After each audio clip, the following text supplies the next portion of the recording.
नमस्कार दोस्तों, खबर एक्सक्लूसिव खास प्रोग्राम सीधी बात सौरभ के साथ में आप सभी का स्वागत है। आज हम बात करेंगे कुछ लोकल मुद्दे का लेकर बात करेंगे। एक उत्तर प्रदेश में एक किसान है जो इच्छा मृत्यु की मांग कर रहा है। उसकी वजह क्या वो हम आपको बताएंगे। साथ ही आपको बताएंगे कुशीनगर में अंतर्राष्ट्रीय एयरपोर्ट को लेकर के एक अच्छी खबर आई है। सीएम योगी आदित्यनाथ ने कहा है कि दिवाली तक की हम इसमें से उड़ाने शुरू कर देंगे। मतलब अब यूपी में एक और अंतर्राष्ट्रीय एयरपोर्ट हो जाएगा। मतलब वहाँ पे आपको इंटरनेशनल फ्लाइट्स भी मिलने लगेंगे। तो हमारा जो मुद्दा है किसानों को लेकर के राज्यसभा में, संसद भवन में सभी लोग, सभी सांसद, विपक्ष के सांसद प्रदर्शन कर रहे हैं। लेकिन वहीं पर उत्तर प्रदेश के आजमगढ़ में एक किसान दबंगों की दबंगई से परेशान है और वो उनसे निजात चाहता है। और वो कह रहा है कि हमें निजात दिलाने के एक ही तरीका, हमें इच्छा मृत्यु दे दो, मतलब हमें मौत दे दीजिए। अब आप सोच लीजिए कि इस समय की बात है जब आज के समय में लोग कहते हैं कि शायद ऐसा भी कोई गांव हो।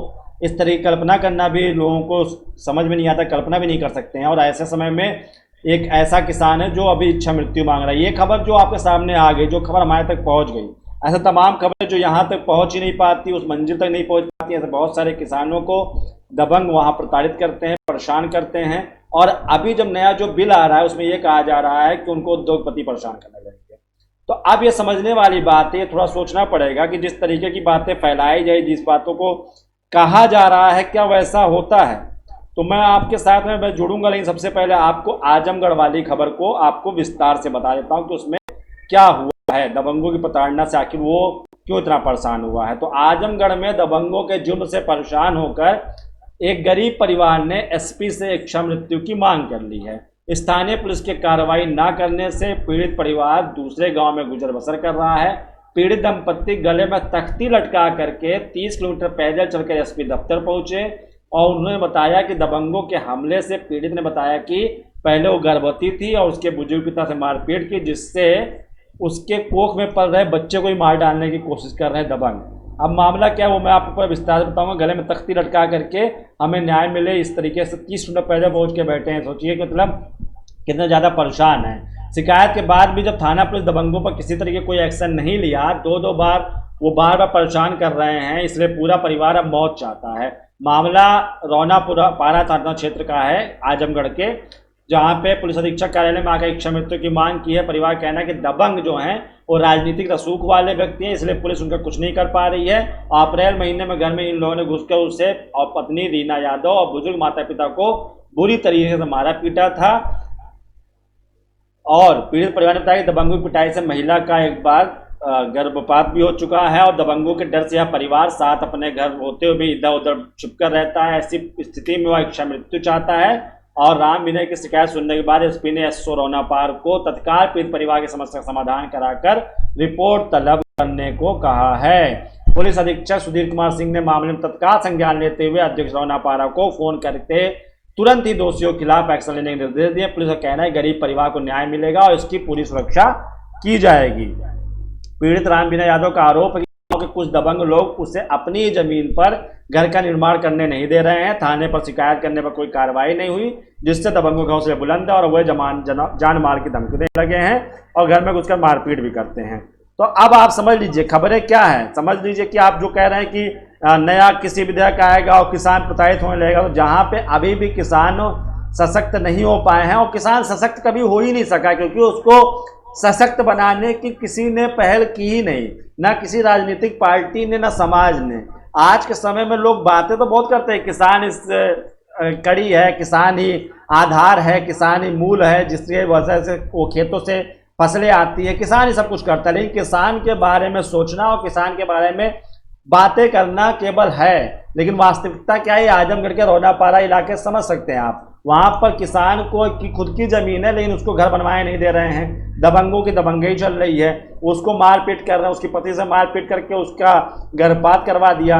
ये तमाम बातें जब समझ में आती है तो लगता है कि क्या ये 21वीं सदी है। और आपको बता दें कि अगर इसमें कोई पार्टी इंटरेस्टेड हो तो पार्टी इंटरेस्ट भी ले सकती है, क्योंकि जो परिवार है, किसी पीड़ित किसान परिवार है, वो यादव परिवार है।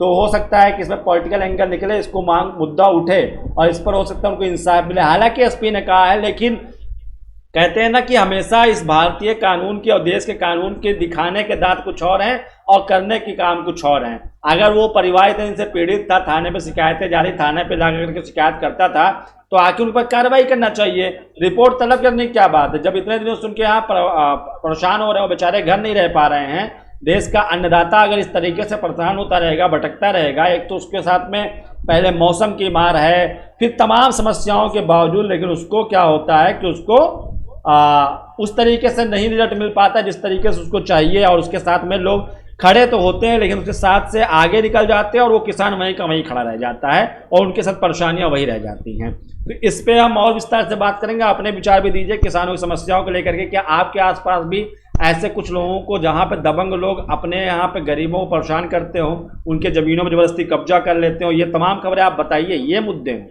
खबर एक्सक्लूसिव समझता है ये मुद्दा है। हमारा हिसाब से हम समझते हैं कि मुद्दा यही है। मुद्दा ये नहीं है सुशांत सिंह राजपूत ड्रग कनेक्शन, ये मुद्दा नहीं है, वो भी मुद्दा है, लेकिन जो आम लोगों से जुड़ा मुद्दा है, जिनके पास रोजी रोटी और सब तमाम चीज़ें अपने खुद के होने के बावजूद वो नहीं खर्च कर पाते हैं, उसकी क्या वजह है, उनको कौन से लोग हैं वो लोग जो परेशान करते हैं, वो खबर है। तो हम उस मुद्दे पर जाए। तो आप लोग भी बताइए, अगर आपके आसपास भी ऐसे कई इलाके होंगे जहाँ पे दबंग परेशान होते हैं। अपना नाम मत बताइएगा, नाम नहीं बताए नाम मत बताइए, लेकिन हम डायरेक्टली हम चाहते हैं आप बताइए, आपका नाम गुप्त रखा जाएगा। आप बताइए अपने दबंगों के, अपने यहाँ पे दबंगों की गुंडई जिस तरीके से हो रही है वो खुलासा करिए। दबंग इसलिए नहीं होता है कि गुंडई करे, दबंग का मतलब थोड़ा बदल गया है, दबंग का मतलब गुंडई माने लगा है। हालांकि दबंग का मतलब ये होता है जो अच्छे कामों के लिए दबंगई करे, इंसाफ दिलाने के लिए, गरीबों को इंसाफ दिलाने के लिए। तो खबर एक्सक्लूसिव असली मायने में दबंग है, जिस तरीके से आपके साथ में खड़ा होगा, सच्चाई के साथ में आपके साथ बात करेगा। दूसरी खबर जो हम आपको बता दें, एक अच्छी खबर है। कुशीनगर में अंतर्राष्ट्रीय एयरपोर्ट का निर्माण नियर अबाउट का आखिरी पड़ाव पे है और आज योगी आदित्यनाथ ने कह भी दिया कि दिवाली तक की हम लोग उसको वहाँ पे फ्लाइट शुरू भी करवा देंगे। तो अंतर्राष्ट्रीय उड़ानें शुरू हो जाएंगे। तो कुशीनगर से क्या होगा कि बुद्धा सर्किट है और वहाँ पे, लेकिन अभी उड़ानें शुरू करने की बात करें डिवाइस, लेकिन अभी अंतर्राष्ट्रीय उड़ानें बहाल नहीं हुई है कोरोना की वजह से। अब शुरू होता है तो इसका मतलब क्या, योगी जी जिस तरीके से कह रहे हैं, तो क्या नवंबर के बाद से, नवंबर से 14 नवंबर को चूंकि दिवाली है, तो क्या नवंबर में फ्लाइट से रिज्यूम हो जाएंगी, इंटरनेशनल फ्लाइट्स उड़ने लगेंगे, सब कुछ सामान्य हो जाएगा। ये बात कहने के पीछे वजह ये मानी जा सकती है कि ऐसा लग रहा है कि अंतर्राष्ट्रीय फ्लाइट्स उड़ने शुरू हो जाएंगी, अगर ये बात कही जा रही है तो ये तमाम चीज़ें हैं जिसपे ये कुशीनगर के लिए अच्छी खबर, उत्तर प्रदेश वालों के लिए अच्छी खबर है, क्योंकि जहाँ से भी आप आएंगे तो अंतर्राष्ट्रीय एयरपोर्ट होना बहुत बड़े मायने रखता है। हालांकि कुशीनगर एयरपोर्ट था पहले, अब उसको अंतर्राष्ट्रीय उसमें निर्माण किया गया है, टर्मिनल्स बढ़ाए गए हैं, तो अब तमाम चीज़ें और सुविधाएं वहाँ पर मुहैया होनी शुरू हो जाएंगी। तो ये किसान की समस्या है। अब एयरपोर्ट बन रहा है, वहाँ पर भी कई चीज़ें आई, किसान प्रदर्शन करते नजर आए, उनकी ज़मीनों को लेकर प्रदर्शन की खबरें आई। हालांकि बाद में निपटारा कर लिया गया, ज़मीनों के पैसे अच्छे मिल गए सभी किसानों को। लेकिन जब ऐसी खबर आती है तो इस खबर पर क्यों नहीं, अगर एक सुशांत सिंह राजपूत की मौत को लेकर के अगर इतना बड़ा बवाल हो सकता है, लगातार 3 महीनों से डिबेट शो किया जा सकता है, तो एक किसान के तरफ से इच्छा मृत्यु मांगने पर आखिर उसको इस तरीके से टीआरपी क्यों नहीं दिया जाता है? क्या वो आपके इंटरेस्ट की चीज़ नहीं है? आप उस चीज़ की तरफ क्यों नहीं बढ़ते हैं? आप उस पर बात क्यों नहीं करना चाहते हैं? बहुत सारे बड़े बड़े पत्रकार हैं, वो आखिर उस किसान की इच्छा मृत्यु को लेकर बात क्यों नहीं कर रहे हैं? सुशांत सिंह राजपूत पर आप लगातार तकरीबन 40 से 50 डिबेट कर चुके हैं और आप एक किसान पर डिबेट करने से पीछे क्यों हट रहे हैं? किसान विधेयक जो आया उसमें किसानों की सच्चाई बताने के लिए आप ऐसा स्पेशल शो क्यों नहीं करते हैं कि जहाँ पे सच्चाई हो, जहाँ किसानों को बुलाया जाए, किसान नेता नहीं, किसानों से पूछा जाए उनको क्या लगता है, उनको क्या समझ में आता है, तो आप वहाँ पे ग्राउंड में क्यों नहीं जाते हैं? तो मेरा कहना यह है कि पत्रकारिता का मतलब ये है कि मौत चाहे सुशांत सिंह राजपूत की हो चाहे वो एक किसान की हो, दोनों को बराबर तवज्जो देनी चाहिए और दोनों के लिए समान तरीके से खड़े होकर के उस पर बात करनी चाहिए। लेकिन सुशांत सिंह राजपूत के तो तमाम बड़े चैनल, बड़े पत्रकार, बड़े बड़े समाज सेवक और बड़े बड़े लोग बैठे हैं जो उन पर बातें कर रहे हैं, इंसाफ मिलना चाहिए, ड्रग्स कनेक्शन है, लेकिन मैं इसी एक किसान की आज मुझे खबर दिखी और मुझे लगा कि इस खबर पर चर्चा करनी चाहिए, क्योंकि हमारा मोटिव यही है कि हम आम लोगों की समस्याओं से जुड़ना चाहते हैं और हम चाहते हैं कि उन समस्याओं पर बात किया जाए। तो जब आजमगढ़ का एक किसान परिवार अपनी इच्छा मृत्यु मांग रहा है, दबंग परिवार से प्रताड़ित कर रहा है, उनकी ज़मीन पे ही उनको घर नहीं बनाया दे रहा, उनसे मारपीट कर रहा है, अब इस पे एसपी ने संज्ञान लिया है, लेकिन 30 किलोमीटर पैदल चलकर किसान आता है, अन्नदाता इस देश का, और आकर के आपसे गुहार लगाता है, उससे पहले उससे मारपीट हो चुकी है। तो क्या थाना पुलिस और इससे में क्या जो थाना वहाँ पे लगता है उस थाने के ऊपर बहुत बड़ी कार्रवाई नहीं करनी चाहिए? क्या सिर्फ आश्वासन देना चाहिए? किसान को इस तरीके से, अगर उसको अधिकार जिस तरीके से बात किया जा रहा है, तो किसान को आप पूजा मत करिए, अन्नदाता कर करके आप उसके लिए बहुत बड़े मंदिर मत बनवाने की कोशिश कीजिए, उसके लिए खाली अच्छी अच्छी बातें मत कीजिए, उसको धरातल पर भी नजर आना चाहिए। लेकिन किसान के लिए धरातल पर ऐसा कुछ खास नज़र नहीं आता है। जब देखा जाता है तो लगता है इस तरीके से कि जब पहले भी ऐसे किसान था, आज भी किसान वैसा ही है। कहीं पे बेचारे के पास ज़मीनें हैं तो बोने नहीं दिया जा रहा है, उसको बनाने नहीं दिया जा रहा है, कहीं पे फसलें हो जाती हैं तो उसको बेचने नहीं दिया जा रहा है, अगर बेचने दिया जा रहा है तो भुगतान उसको नहीं हो पा रहा। ऐसे तमाम समस्याएं हैं किसानों की, जो मूल समस्याएं हैं। और जो नया विधेयक आ रहा है जिसमें आप लोग कह रहे हैं, सभी बहुत सारे विपक्ष के लोग कह रहे हैं कि निजीकरण हो जाएगा, ज़मीनों पर कब्जा हो जाएगा, बंधुआ मजदूरी हो जाएगी, ये तमाम बातें जो कही जा रही हैं वही लोग को मैं बता रहा हूँ। ये आखिर ये किसान एक एग्जाम्पल है, आपके सामने एक उदाहरण आया है कि ये किसान को आखिर दबंग प्रताड़ित कर रहे हैं। तो जो बातें आप कह रहे हैं कानून में आ रहा है, वो चीज़ें पहले से दबंगई हो रही है, गुंडई हो रही है। खैर, इसका कानूनीकरण किया जाएगा तो इसमें कम से कम वो फसल बेचने को आज़ाद तो होगा, वो जिसको चाहे उसको बेच सकता है, उससे उसकी सुरक्षा करने के लिए कम से कम पूंजीपति तो खड़ा होगा कि भैया हमारे जाके खेत है, यहाँ तुम नहीं आ सकते हो, हमारे किसानों को परेशान नहीं कर सकते हो, तो कम से कम उसको कुछ सिक्योरिटी मिलेगा। मैं लगातार इसलिए बार बार इस चीज़ें कह रहा हूँ, मैं किसी पार्टी का समर्थन नहीं कर रहा हूँ, लेकिन मेरा कहना यह है कि अभी भी किसानों की स्थिति बहुत अच्छी नहीं है, और अगर उसमें थोड़ा सा बदलाव करके कुछ किया जा रहा है तो उसको होने दीजिए। अब इससे बुरी स्थिति नहीं हो सकती किसानों की, जितनी बुरी स्थिति इस वक्त में है, उस वक्त में है जब आज के वक्त में, तो इतनी बुरी स्थिति तो किसानों की नहीं हो सकती है। तो अभी इसमें करने दीजिए, सुधार हो सकता है। बात आवाज़ उठाने की है तो आवाज़ उठाया जाएगा, लेकिन बहुत सारे किसान नेता आए, आवाज़ उठाया, मुख्यमंत्री बन गए, प्रधानमंत्री बन गए, लेकिन किसान की स्थिति वही रही। किसानों से मुलाकात करना नहीं होता, क्योंकि समिट जो होती है वो बिजनेस समिट होती है, लेकिन किसानों के लिए कोई समिट नहीं होती। किसानों का समिट होता है बड़े स्तर पर, हमेशा बिजनेस समिट होती है, इंडस्ट्रीज आ रही हैं, सब चीज़ें हो रही हैं, लेकिन किसानों के लिए कोई समिट नहीं होता कि किसानों के लिए कोई चीज़ ऐसा बड़े स्तर पर किया जाए जिस तरीके शोर शराबे के साथ में आप बिजनेस समिट करते हैं। तो किसानों को भी लगे कि उनको तवज्जो दिया जाता है, लेकिन जब चुनाव आता है तभी किसान याद आता है, किसान की तकलीफ़ें याद आती हैं, और चुनाव खत्म होने के बाद कहते हैं किसान तो होता ही इसी तकलीफ में, उसको तकलीफ़ें होंगी, तो मौसम की मार है, तो फलाना है, ये तमाम चीज़ें बोलते हैं। कोई कहते हैं मुआवजा तो देते हैं ना, अगर ऐसे मुआवजा देने से अगर ज़िंदगी सुधर जाती है, अगर मुआवजा देने से सब चीज़ें सही हो जाती तो सभी को मुआवजा दे दिया जाता है, मुआवजे से सब चीज़ें सही होती रहती। तो ये मुद्दा था, ये किसान वाला मुद्दा था। अब आ जाते हैं आपके उस मुद्दे पे जिस मुद्दे पर पूरा देश चल रहा है और पूरा देश शायद उसी को देखना और सुनना चाहता है। ड्रग्स कनेक्शन का जो मामला चल रहा है, तो मैं आप लोगों को बता दूं कि पहले आप लोगों के दिमाग में एक बात चल रहा होगा कि अगर ड्रग्स का केस कब दर्ज होता है, इस्तेमाल पर भी दर्ज होता है, इस्तेमाल करने पे, लेकिन जब मामला तब बनता है जब आप ड्रग्स की डीलिंग कर रहे हैं, खरीद रहे हों, बेच रहे हों, या ऐसी चीज़ें हो रही हों। लेकिन इसके बावजूद आखिर न ड्रग्स की रिकवरी हुई है। देखिए जो मामला है, अभी तक की जो स्टार्स फंसे हैं, एक्ट्रेसेस फंसी हैं, उनके पास ना तो कोई ड्रग्स की रिकवरी हुई है, ना उनका मेडिकल टेस्ट भी हुआ है। जो एनसीबी के शिकंजे में हैं तो क्यों फंस रहे हैं आखिर, इसी के साथ चर्चा कर रहे हैं कि चर्चा क्या है, आपके साथ चर्चा कर लेते हैं। तो सुशांत सिंह राजपूत के मामले की जांच से शुरू हुई थी, उसका ड्रग्स कनेक्शन जांचते जांचते पूरा बॉलीवुड हिलकर रख गया। एनसीबी यानी नारकोटिक्स कंट्रोल ब्यूरो ने इस दौरान दीपिका पादुकोण, शाहरुख खान, रकुल प्रीत सिंह, श्रद्धा कपूर जैसे 7 लोग पूछताछ के लिए समन भेज दिया है। अब 25 सितंबर को दीपिका पादुकोण से पूछताछ होगी, जबकि सारा अली खान और श्रद्धा कपूर से 26 सितंबर को सवाल जवाब किए जाएंगे, और गुरुवार को रकुल प्रीत और सिमोन खम्बाटा से पूछताछ, मतलब कल रकुल प्रीत सिंह और सिमोन खम्बाटा से पूछताछ की जाएगी। अब ऐसे में सवाल ये उठ रहा है कि बॉलीवुड के जो बड़े नाम सामने आए हैं, उनके पास से ना तो ड्रग्स की रिकवरी हुई है और ना ही उनका कोई मेडिकल टेस्ट हुआ है, तो फिर भी वो लोग एनसीबी के शिकंजे में क्यों फंसते जा रहे हैं, इस सवाल का जवाब हम आपको बताने जा रहे हैं। दरअसल नारकोटिक्स कंट्रोल ब्यूरो इस मामले में किसी एक व्यक्ति विशेष के खिलाफ नहीं बल्कि पूरे एक रैकेट का या यूं कहे कि बड़े ड्रग सिंडिकेट को मानकर कार्रवाई को आगे बढ़ा रहा है। इसी वजह से पहले एनसीबी की टीम ने रिया को नहीं पकड़ा बल्कि उसके आसपास के उन ड्रग पेडलर्स को पकड़ा जिनके माध्यम से ड्रग की सप्लाई हो रही थी। उन ड्रग पेडलर्स से पूछताछ की जिसमें कई नाम सामने आए, जिसमें नाम का खुलासा हुआ, वो भी एनसीबी की हत्या चढ़ गए।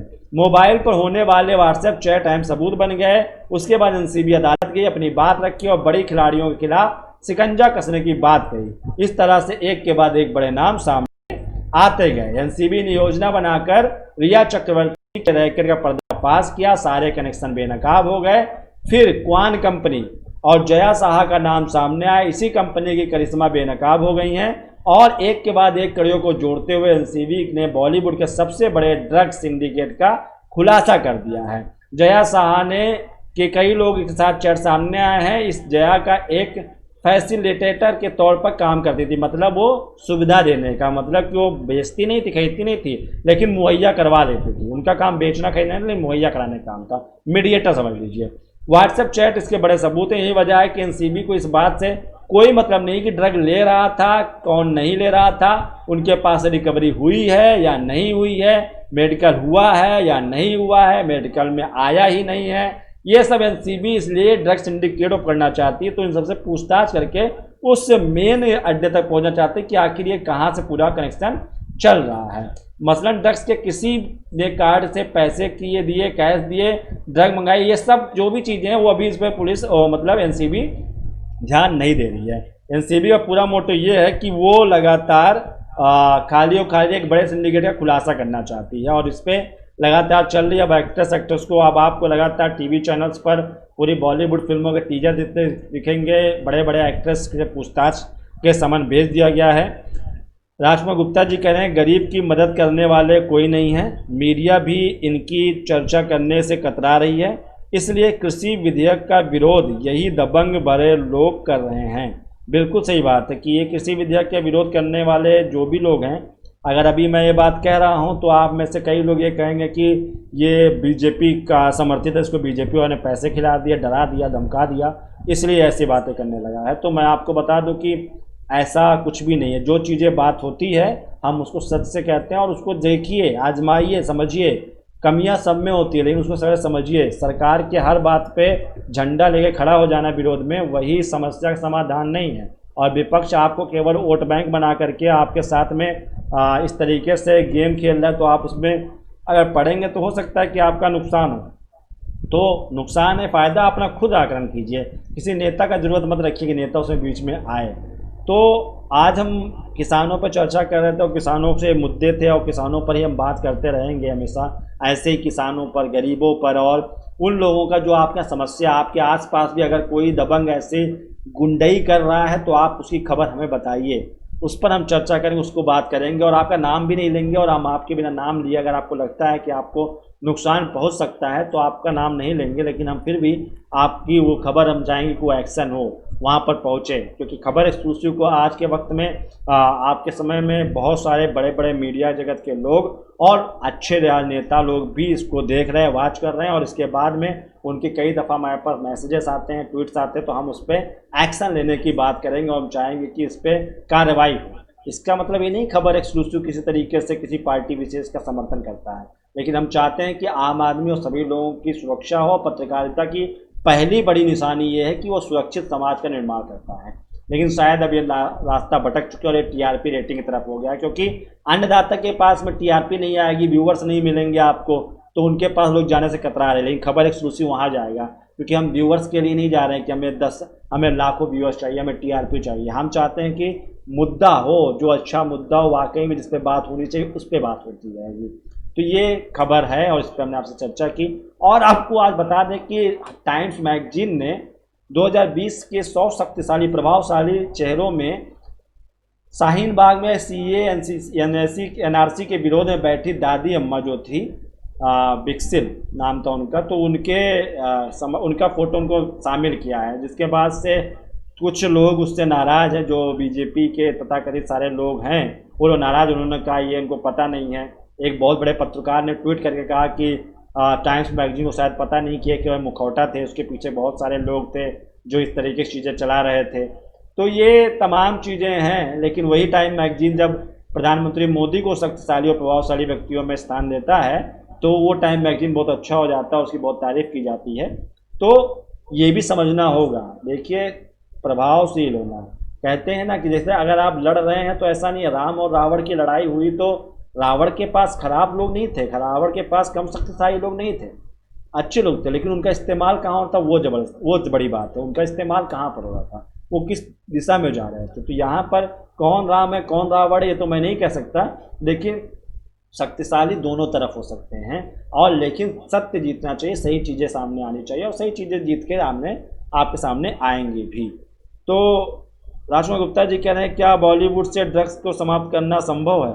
ये वही बात हो गई, बॉलीवुड से ड्रग्स को समाप्त करना जिस तरीके से समंदर में से नमक को ख़त्म कर देना है। अगर समंदर के पानी को आप मीठा कर सकते हैं तो आप बॉलीवुड से ड्रग्स को भी ख़त्म कर सकते हैं, और छोड़िए आप इस समाज से ड्रग्स ख़त्म कर सकते हैं।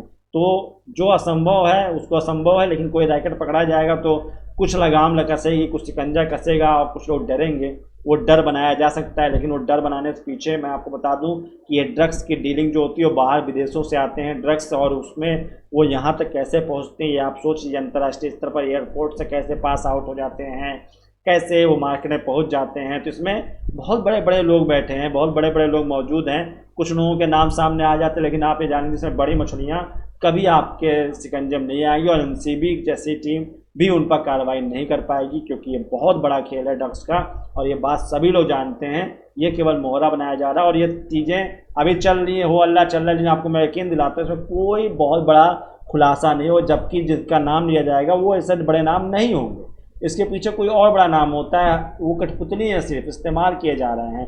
क्वान कंपनी जो जिसका नाम आ रहा है, जिसके स्टाफ का नाम आ रहा है, तो आखिर वो कंपनी किसकी थी? कंपनी के एमडी ध्रुव हैं जो उनके पूछताछ हो रही है। असलियत में वो कंपनी आखिर करती क्या? टैलेंट मैनेजमेंट था, उसके बाद में वहाँ पर ड्रग्स की डीलिंग कैसे होती थी, तमाम चीज़ों का पता करना। तो ये काम सरकारों की तरफ से नहीं किया जा रहा, तो उसमें क्यों नहीं किया जा रहा है आप लोग अच्छे से समझते हैं। तो मेरा कहना ये है, समझदार पब्लिक बहुत अच्छी है, लेकिन उसको मुद्दों से भटका दिया जाता है और भटक जाती है। उसको लगता है कि सुशांत की आत्महत्या या हत्या पता करना ही सबसे बड़ा मुद्दा है। आपको उस मुद्दे से ही भटका दिया कि आपको ड्रग्स कनेक्शन पे ले आया गया। अब ड्रग्स कनेक्शन में इतने सारे आपके सामने ऑप्शन रख दिया गया है कि तकरीबन अगर 1 साल तक की भी पूछताछ करते हैं तो आपको पता नहीं चलेगा सही कौन है गलत कौन है, और जो वो कह देंगे वो आप मान लीजिए। तो इस तरीके की चर्चाएं, इस तरीके की चीज़ों से बचिए और मुद्दे पे फोकस्ड रहिए। अगर आप सुशांत की आत्महत्या और हत्या का पता करने निकले हैं तो उस पर अडिग रहिए। आप ड्रग्स डीलिंग पे मत आ जाइए, दीपिका पादुकोण ड्रग्स लेती है कि सारा अली खान ड्रग्स लेती है। आप उसको इंक्वायरी कीजिए, उसकी तरह हवा मत बनाइए। तो दोस्तों आज के लिए बस इतना ही। कल फिर जुड़ेंगे आपके साथ रात 8 बजे। बात होगी दिन भर के अहम मुद्दे पर, वो मुद्दों पर जो जुड़ा होगा आम इंसान से, आम लोगों से, गरीब किसान से, और आपके यहाँ के अपने यहाँ की समस्याओं से जुड़ा होगा, उस पर बात करेंगे। साथ में बात करेंगे हम उन मुद्दों की जिनको तथाकथित मीडिया वाले उठाते हैं, उन पर भी बात करूँगा, क्योंकि नहीं तो आपको लगेगा कि आप एंटी पार्टी से हैं इसलिए आपसे बात नहीं कर रहे हैं, या कोई ऐसी चीज़ें हैं, उस पर भी चर्चा करेंगे। तो आप लोग अपने चर्चा में जुड़िए, अपने सवाल भेजिए और अपने राय को भी रखिए। कुछ लगता है कि हमें और करना चाहिए तो भी आप अपने कमेंट में बताइए। और अगर आपके पास कोई कंटेंट है, कोई न्यूज है, कोई प्रतिभा है, आप दिखाना चाहते हैं तो हमें संपर्क कीजिए, हमें मैसेज कीजिए। नहीं तो हमारा व्हाट्सअप नंबर है वो भी नोट कर लीजिए। नंबर हमारा है 8840886316। हिंदी में बोल देता हूँ, आपको ये नंबर आपको मिल जाएगा। आप कमेंट बॉक्स में जाएंगे, वहाँ पे नंबर दिख जाएगा। आप वहाँ पे अपनी समस्याएं अपना वीडियो बनाकर हमें भेज सकते हैं, जिसको हम प्रसारित करेंगे अपने पेज पर, अपने चैनल पर। और हम चाहेंगे कि आपकी समस्या का समाधान जल्द से जल्द से। बहुत सारी समस्याएं हमारे पास आई, लोगों की अपील आई, मुश्किलें आई, उनका हमने समाधान करने की कोशिश किया है और काफ़ी हद तक अभी में कामयाबी मिली है। और उन लोगों के भी अच्छा लगता है, हमें भी अच्छा लग रहा है, और यही इंसानियत और यही पत्रकारिता है। तो आज के लिए बस इतना ही। और अंत में केवल इतना ही कहना चाहूँगा कि इस समय जो कोरोना चल रहा है उसके संक्रमण को लेकर फिर से खतरा मंडरा रहा है। तो ज़रूरत इस बात की है कि अगर हम सावधान रहेंगे, हम चाहते हैं कि दिवाली में जमकर पटाखे फोड़ें, जमकर जश्न मनाएं, तो आपको यही सावधानी बरतनी होगी अभी से।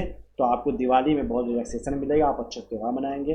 तो कोरोना से सुरक्षित रहने का तरीका एक ही है, सैनिटाइजर का इस्तेमाल करिए, मास्क पहनिए, और आप सोशल डिस्टेंसिंग का पालन करते रहिए। सोशल डिस्टेंसिंग का पालन इसमें मायने रखता है किसी भीड़ भाड़ वाली जगह में मत जाइए, कहीं ज़रूरत हो तभी बाहर जाइए और ज़्यादा लोग एक साथ बाहर मत जाइए। और जो सरकार की तरफ से गाइडलाइंस है उसको भी पालन करते रहिए, जैसा भी नियम हो वैसा पालन करते रहिए, नहीं तो फिर से लॉकडाउन लग जाए और दिवाली आपकी फिर से भी बेकार हो जाएगी, आप दिवाली भी अच्छा नहीं मना पाएंगे। तो अपना और अपनों का बहुत ख्याल रखिए और देखते रहिए सीधी बात सौरभ के साथ खबर एक्सक्लूसिव पर। शुभ रात्रि, नमस्कार।